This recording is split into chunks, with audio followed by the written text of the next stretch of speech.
तो चलिए सीधे इस एक्सप्लेनर में चलते हैं और आज की ग्लोबल डिजिटल इकोनॉमी के एक सबसे तेजी से बढ़ते मैसिव सेक्टर को अनपैक करते हैं। इंडिया का multi billion dollar data centre boom. ये कहानी सिर्फ टेक की नहीं है, बल्कि इकोनॉमी, एनवायरनमेंट और हमारे आने वाले कल की है। इस पूरी अपॉर्चुनिटी का स्केल आखिर कितना बड़ा है, इस स्टैगरिंग नंबर को ही देख लीजिए। आज दुनिया भर में जितना भी डेटा क्रिएट होता है, चाहे यूपीआई पेमेंट्स हों, व्हाट्सएप कॉल्स या चैट जीपीटी प्रॉम्प्ट्स, उसका पूरा 20% हिस्सा अकेले इंडिया क्रिएट करता है। सोचिए ये अपने आप में कितना बड़ा आंकड़ा है। लेकिन यहाँ पर एक मैसिव गैप नजर आता है। हम दुनिया का 20% डेटा जेनरेट तो कर रहे हैं, पर उस विशाल डेटा का मात्र 1%, सिर्फ 1% एक्चुअली इंडिया के बॉर्डर्स के अंदर स्टोर होता है। बाकी सब ग्लोबली दूसरे सर्वर्स पर चला जाता है। और इंफ्रास्ट्रक्चर कैपेसिटी का ये स्टार्क कॉन्ट्रास्ट बिल्कुल क्लियर कर देता है कि आखिर क्यों दुनिया भर के टेक जायंट्स अचानक से इंडिया की तरफ दौड़ पड़े। एक तरफ अमेरिका में, जहां एवरेज डेटा सेंटर की कैपेसिटी लगभग 100 मेगावाट्स होती है, वहीं इंडिया का अभी तक का सबसे बड़ा डेटा सेंटर सिर्फ 5.8 मेगावाट्स का है। तो गैप थोड़ा बहुत नहीं, बल्कि लिटरली बहुत ही ज्यादा बड़ा है। तो इस सब में एक टर्निंग पॉइंट आया 2023 में। Digital personal data protection act एक ऐसा लेजिस्लेटिव कैटलिस्ट बना जिसने देश के बैंक्स, हॉस्पिटल्स और टेक कंपनीज को लीगली फोर्स कर दिया कि उन्हें अपना डिजिटल फुटप्रिंट तुरंत लोकलाइज करना पड़ेगा, यानी डेटा अब हर हाल में इंडिया के सर्वर्स पर ही स्टोर करना होगा। अब इस शिफ्ट का सबसे दिलचस्प हिस्सा देखिए, कैपिटल का ये एवलांच। पिछले सिर्फ 2 सालों के अंदर लगभग 3 लाख करोड़ रुपए इस सेक्टर में डाले गए हैं। Amazon, AWS, गूगल और माइक्रोसॉफ्ट जैसे जायंट्स अपनी हजारों करोड़ की इन्वेस्टमेंट्स ला रहे हैं। और इस आग में घी का काम किया है सरकार ने 2047 तक का एक मैसिव टैक्स हॉलिडे देकर। The environmental cost, ground zero of the data boom. आइए अब ग्राउंड लेवल रियलिटी पर चलते हैं। ये देखना बहुत जरूरी है कि कैसे ये immense corporate excitement local environments के साथ एक प्रोफाउंड फ्रिक्शन पैदा कर रही है।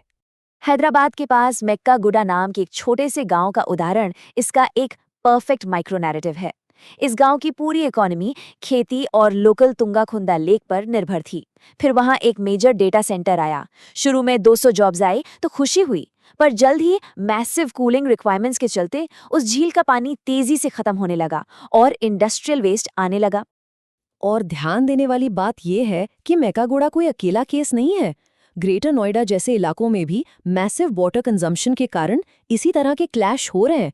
जब एक बड़ा डेटा कैंपस रोजाना 2 मिलियन लीटर पानी यूज करने लगा, तो वहां का ग्राउंड वाटर लेवल जो पहले 20 से 30 फीट पर था, वो अचानक ड्रॉप होकर 80 फीट से भी नीचे चला गया।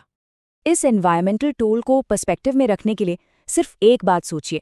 एआई पर एक सिंपल 100 वर्ड का प्रॉम्प्ट जनरेट करने पर लगभग 590 मिलीलीटर्स यानी आधे लीटर से भी ज्यादा पानी खर्च हो जाता है, और ये सिर्फ उन सर्वर्स को ठंडा रखने की कीमत है। ये एग्जैक्ट एनवायरमेंटल लिमिट ही वो कारण है जिसकी वजह से सिंगापुर जैसे देशों ने पानी की कमी को देखते हुए हाल ही में नए डेटा सेंटर्स के अप्रूवल्स पर 3 साल के लिए पूरी तरह रोक लगा दी थी।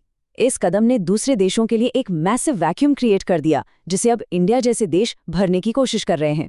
The modern gold rush, finding the real growth. इस वैक्यूम की इकोनॉमिक्स को ठीक से समझने के लिए थोड़ा पीछे चलते हैं और एक फैसिनेटिंग हिस्टोरिकल पैरेलल देखते हैं। 1850s की कैलिफोर्निया गोल्ड रश के दौरान सबसे अशोर्ड ग्रोथ उन माइनर्स को नहीं मिली जो 50-50 का रिस्क लेकर सोना ढूंढ रहे थे। असल मुनाफा उन लोगों ने कमाया जो पिक्स एंड शवल्स बेच रहे थे, जैसे लेवाई स्ट्रॉस ने मजदूरों के लिए जीन्स बनाई और वेल्स फार्गो ने बैंकिंग और ट्रांसपोर्ट दिया। ये सपोर्ट बिजनेसेस आगे चलकर दुनिया की सबसे बड़ी कंपनियां बन गईं। The support ecosystem, supplying the data mines. अब इस हिस्टोरिकल एनालॉजी को आज के दौर पर मैप करते हैं। आइए देखते हैं कि इन मैसिव डिजिटल माइंस को चालू रखने के लिए एग्जैक्ट किन इंडस्ट्रीज की जरूरत पड़ती है। यहाँ एक बहुत ही इंटरेस्टिंग फैक्ट है। एक फैसिलिटी के पूरे इलेक्ट्रिसिटी बिल का लगभग 40% हिस्सा सिर्फ और सिर्फ प्रिसिजन कूलिंग पर खर्च होता है। HVAC और वाटर ट्रीटमेंट कंपनीज यहाँ बिल्कुल फाउंडेशनल बन जाती हैं, क्योंकि बिना ठंडा किए ये मैसिव सर्वर्स चल ही नहीं सकते। तो मॉडर्न लेवी स्ट्राउस इकोसिस्टम कैसा दिखता है? इसमें कई डाइवर्स सेक्टर्स शामिल हैं। Renewable energy providers, battery energy storage systems, specialized real estate और इंडस्ट्रियल केबल्स। ये सब वो फाउंडेशनल प्लेयर्स हैं जो इस डिजिटल इंफ्रास्ट्रक्चर के लिए ज़रूरी हार्डवेयर और सपोर्ट सप्लाई करने वाले हैं। एनर्जी ही इस बूम का एब्सोल्यूट रॉ मटेरियल है। एक सिंगल एआई क्वेरी को 0.34 वॉट आवर्स इलेक्ट्रिसिटी चाहिए होती है। एस्टिमेट्स बताते हैं कि 2030 तक डेटा सेंटर्स अकेले उतनी इलेक्ट्रिसिटी कंज्यूम कर सकते हैं जितनी आज ये पूरा देश मिलकर करता है। इस लेवल पर 100% रिन्यूएबल पावर तक पहुंचना एक मैसिव लॉजिस्टिकल हर्डल है। और पावर में एक छोटी सी रुकावट भी अफोर्ड नहीं की जा सकती। सिर्फ 5 सेकंड का आउटेज भी करोड़ों का नुकसान कर सकता है। इसके लिए ट्रेडिशनल बैकअप में एक कैंपस पर 15 से 20 मैसिव डीजल जनरेटर्स हमेशा स्टैंड बाय पर होते थे। लेकिन अब इनोवेशन की जरूरत है। डीजल से हटकर advanced battery energy storage systems यानी BESS की तरफ बढ़ना कंटिन्यूअस R&D का एक बेहद क्रिटिकल हिस्सा बन चुका है। चलिए इस रियल एस्टेट कंपनी अनंतराज की ऑब्जेक्टिव केस स्टडी देखते हैं। जब उन्होंने अपनी खाली पड़ी जमीनों को नए डेटा सेंटर्स के लिए रीपर्पस किया तो उनके शेयर का दाम 30 रुपए से उछलकर लगभग 300 रुपए तक पहुंच गया। ये डायरेक्टली दिखाता है कि इस नए इकोसिस्टम को सर्व करने का फाइनेंशियल इम्पैक्ट कितना ज्यादा ड्रामेटिक हो सकता है। फिजिकल हार्डवेयर की डिमांड का आलम यह है कि एक कैंपस के अंदर हजारों किलोमीटर की इंटरनल फाइबर केबल्स बिछाई जाती हैं। इलेक्ट्रिकल ट्रांसफॉर्मर्स की इतनी ज़बरदस्त डिमांड है कि मेजर मैन्युफैक्चरर्स की ऑर्डर बुक्स अगली 1.5 साल तक के लिए पूरी तरह से बैकलॉग्ड हैं। उनके पास नए ऑर्डर्स लेने की जगह ही कहीं है। Battle of the states, competing for the digital future. अब थोड़ा बड़ा पिक्चर देखते हैं। रीजनल गवर्नमेंट्स इस ल्यूक्रेटिव इंफ्रास्ट्रक्चर को अपने यहाँ लाने के लिए आपस में अग्रेसिवली compete कर रही हैं। हालांकि नवी मुंबई इस वक्त टॉप हब बना हुआ है, पर इस रेस में बाकी स्टेट्स भी चुप नहीं बैठे हैं। आंध्र प्रदेश सब्सिडाइज्ड लैंड और रिन्यूएबल्स ऑफर कर रहा है। महाराष्ट्र 24/7 अशोर्ड पावर का वादा कर रहा है। तमिलनाडु रिन्यूएबल पावर एलोकेशन में प्रायोरिटी दे रहा है और तेलंगाना तो एक पूरी डेडिकेटेड डेटा सेंटर पॉलिसी ही ले आया है।